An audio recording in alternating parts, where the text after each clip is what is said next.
Good morning, Mars Hill Christian School. I hope you can see me okay. I'm out of town at a conference this week, but I wanted to take a few minutes to record my Thursday thoughts because I got something kind of important to talk about this week. This last week, I had an interview with a family who was considering enrolling their students for the 2011-2012 school year, and they ended up deciding not to enroll their students because somehow they perceived that what we're doing here at MHCS with our whole concept of individualized education is something new. And so they felt like that they didn't want to risk it yet for their kids. And a good family, I totally understand, we're going to be responsible for God someday, about how we raised our kids and how we invested our time and our resources into them.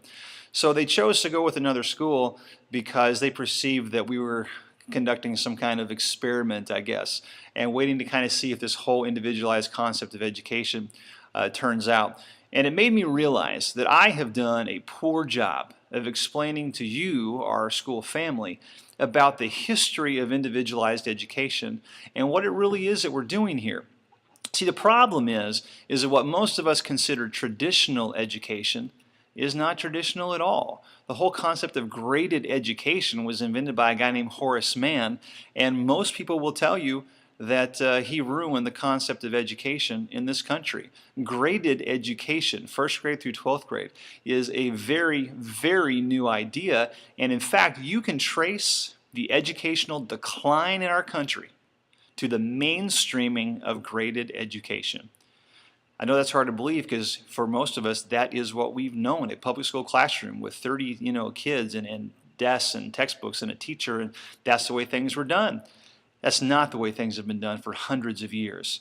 One of my favorite stories is about my grandmother, who only graduated from 8th grade, and she was quite ashamed of that fact. And she would say, "Oh honey, I only graduated from 8th grade."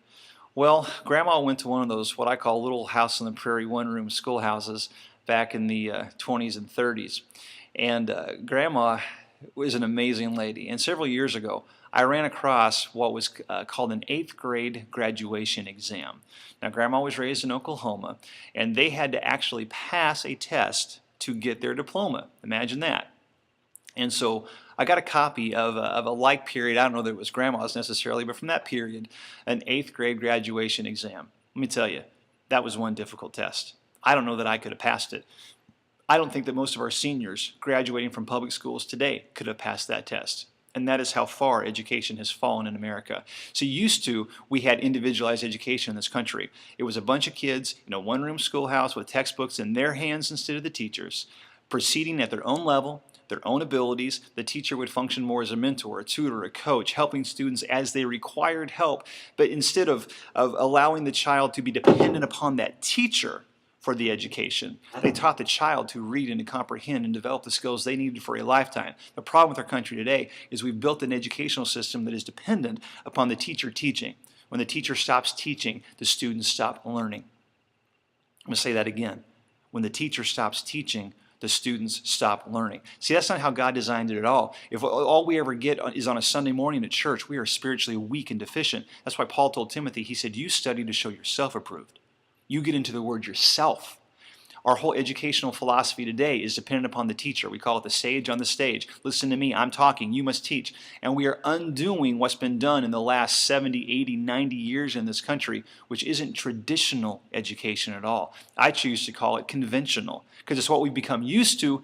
It's not effective. Test scores have gone down in this country since the 30s and the 40s, when graded education became the most common way of educating students. So I do not want you to feel for 1 second, and I apologize for not communicating this more clearly. Your children are not in some laboratory experiment. They're not in some newfangled way of doing things and, oh, we're going to see if this happens to work. It was this kind of education that produced our NASA experiments, right? Guys coming through the 20s, 30s, and 40s who led the way in revolution in this country because they were challenged at their own gifts and own levels rather than just thrown as a number into a classroom. And we group kids together because we say, well, all 7th graders are the same age, they should be learning the same things, they should be in the same place. You and I both know at the core of our being that is ridiculous. That is not how God created us. He gave us all individual gifts and talents. So I just want you to know that individualized education, I am so convinced, is the way to go. I do not believe in the concept of a traditional education the way most people perceive it.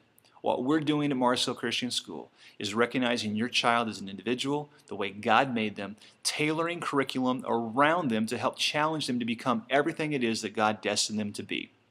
Through the miracle of technology in the 21st century, we have tools that my grandma never even thought about. And we're so excited to even unveil to you in May the new version of our software for next year, because it's going to be absolutely amazing. So thank you for trusting your children into our school.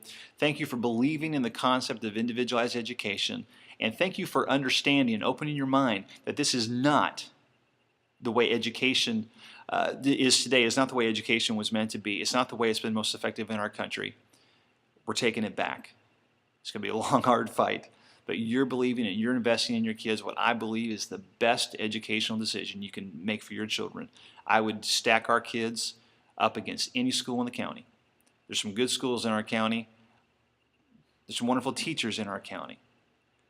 But individualization is the way God intended our lives to be. He treats us all as one-on-one. He doesn't group us into aren't you glad? He doesn't treat us like everybody else. He knows our thoughts. The Bible says He counts the very hairs on our head. Mars Hill Christian School is about treating kids as individuals, not as a number, not in some system that is broken and not working in our country. I could ramble on this forever, but I got to go. So I hope you have a great weekend. If you have any questions at all about this concept of traditional versus conventional education, please send me an email. Please don't be afraid to ask. And I'm going to do a much better job in the future of telling people exactly what it is that our school does. Have a great weekend. God bless you.